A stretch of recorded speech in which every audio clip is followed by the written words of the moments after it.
Sir என் பேர் சரவணகுமாருங்க.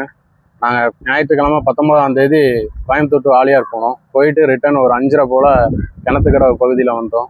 வந்து என் friends, நான் தான் வண்டியை ட்ரைவ் பண்ணேன். என் ஃப்ரெண்ட்ஸ் எல்லாருமே பார்த்தீங்கன்னா சைடில் எல்லாம் தொங்கிட்டு இருந்தாங்க. சார் என் பேர் ராகுல் சார். நான் தான் மேலே உட்காந்துருந்தது. இந்த அறிகுறி யாருமே பண்ணாதீங்க. மேலே உட்காந்து நானே பின்னாடி வீடியோ பார்த்ததுக்கப்புறம் தான் தெரிஞ்சு அந்த ரொம்ப ஆபத்தானதுன்னு. மேலே உட்காந்துதான் நம்ம உயிருக்கே ஆபத்து இல்லை அப்படின்னு. என் பேர் நிர்மல்குமார். சாலை அச்சுறுத்தும் விதியில் வந்துட்டு நாங்கள் ரொம்ப ஸ்பீடாக வந்துட்டு நான் ரைட் சைடில் தொங்கிட்டு இருந்தேன். ரொம்ப ஸ்பீடாக வண்டியை ஓட்டிகிட்டு தொங்கிட்டு இருந்தோம். எல்லாத்துக்கும் பொதுமக்களுக்கு இடையூறு வர மாதிரி.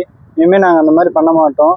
கிணத்துக்கடை போலீஸ் ஸ்டேஷன்லேருந்து கூப்பிட்டு சொன்னாங்க, இனிமேல் இந்த மாதிரிலாம் பண்ணக்கூடாதுப்பான்னு வார்ன் பண்ணாங்க.